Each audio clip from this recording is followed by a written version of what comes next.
Welcome back to my channel.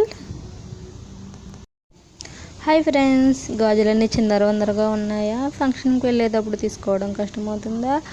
అలా అయితే ఈ చిన్న టిప్ మీ ఇంట్లో ఉండే వాటితోటే, పనికిరాని వాటితోటే మీరు ఇలా అయితే ఆర్గనైజ్ చేసుకోవచ్చు. వాడి పడేసిన స్వీట్ బాక్స్ అయితే తీసుకోండి, దాన్ని సకానికి అయితే కట్ చేసి ఫోల్డ్ చేసి పిన్స్ అయితే కుట్టుకోండి. మరొక బాక్స్ని కూడా అలాగే రెడీ చేసుకుని పెట్టుకోండి. వీడియోలో చూపించినట్టుగా 2 బాక్సెస్ అయితే రెడీ చేసుకోండి. వేస్ట్ క్లాత్ అయితే తీసుకుని దానికి అట్టకు సరిపడే కొలతలతో కట్ చేసుకోండి.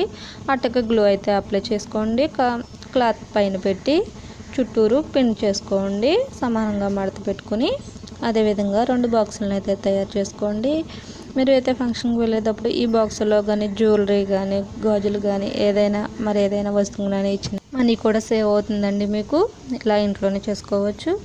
దీనికైతే ఇంకొద్దిగా డెకరేషన్ అయితే యాడ్ చేద్దాము. దీనికైతే పైన మీకు నచ్చిన కలర్లో లేస్ నోట్ తీసుకుని చుట్టూరు చుట్టుకోండి. అలాగే వేస్ట్గా ఉన్న క్లాత్ని అలా ఫోల్డ్ చేసుకుని చేతితో అయితే కుట్టుకోండి. ఆ చుట్టుకున్న దానికైతే చుట్టూరు రేఖల కింద ఒకదాని తర్వాత ఒకటి పెట్టుకుని కుట్టుకోండి. చూసారు కదా, ఇలా అయితే రెడీ చేసుకోండి.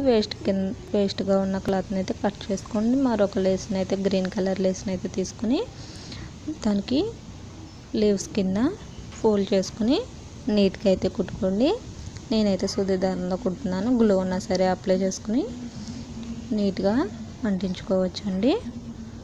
అదేవిధంగా ఫ్లవర్ అయితే రెడీ అయిపోయింది. ఇప్పుడు పైన సూది దారం పెట్టి అయితే కుట్టేసానండి. నేను బాక్స్కి కింద నుంచి టాకలు వేసుకున్నాను. దీంట్లో జ్యువెలరీ కానీ బాక్స్ గాజులు కానీ అరేంజ్ చేసుకోవచ్చు. అలాగే గిఫ్ట్ బాక్స్ కింద యూజ్ చేసుకోవచ్చు. ఈ వీడియో నచ్చినట్లయితే కానీ లైక్ చేయండి.